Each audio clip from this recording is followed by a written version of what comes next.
Hi everyone, we are back with a new video and today we are discussing about how you can earn higher rate of interest in your PPF account. So most of us are investing in the PPF account, but we are not aware that by following few tricks we can earn higher rate of interest in the PPF account. So in this video I'm going to discuss about these few tricks, that how you can apply these tricks and can earn higher rate of interest. So let's start this video.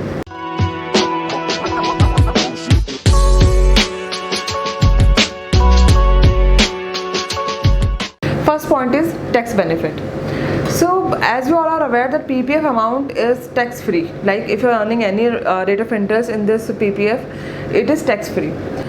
Let's say if we are getting any option in which we are getting interest of 8%. So now if we are earning 7.1% interest which is tax free and we are getting 8% interest which is not tax free, we are actually in the loss if we are investing in the 8% securities.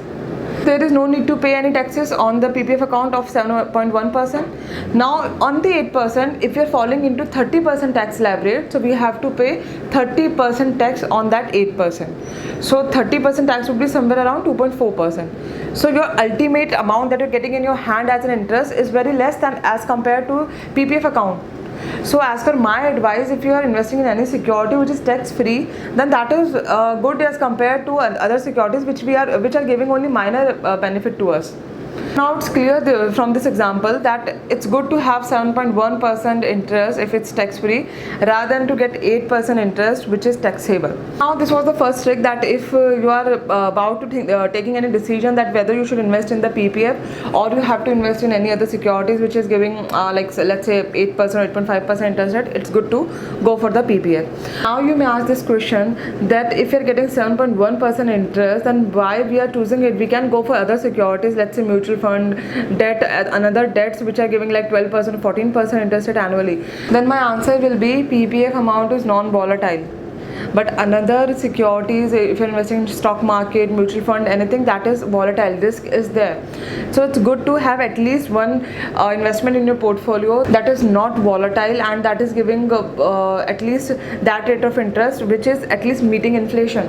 So it's good to have that security in your portfolio. I'm not saying that invest all of your amount in the PPF, but at least if 1.5 lakh is exempted in the PPF, so at least you can invest that much amount in the PPF and rest of the amount you can plan as per your understanding or as per your professional consultants understanding what they are advising to you. Second and foremost trick is 5th day of the month. So kindly set a reminder in your phone or in your watch, anywhere, that every time when you are investing in a PPF account, it should be before 5th of the month. For example, if you want to invest in the lump sum, and let's say if you're taking any date of the April month, I advise you to take a date of the April month that is before 5th.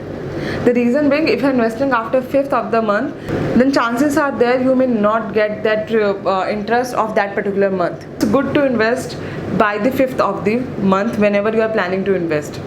For example, it's not lump sum, it's on monthly basis, then always make a practice that by 4th you have transferred your PPF amount in the PPF account. So if you're following this practice where you are investing in the PPF account by 4th of every month, then you're getting higher rate of interest other than the people who are investing after 5th of the month. It's not like interest rate will be same, that is 7.1% annually, but for that particular month you will get the interest while other people will not get that interest, chances are there. So it's good to invest before 5th. So this is the second and the foremost trick that you need to follow. Apart from that, there are other various factors as well. For example, PPF is a long-term thing, while if you're investing in a mutual fund or something, that are not the long-term. So it's good to have the investment in the long-term thing. I always follow this practice where if I need to invest in the PPF account, then it should be before 5th of every month. So I request everyone that if you are investing in the PPF, then try to do it before 5th of every month. And if you like this video, please subscribe for my channel, and also if possible please share this video with everyone so that they can also earn higher rate of interest. Thank you so much.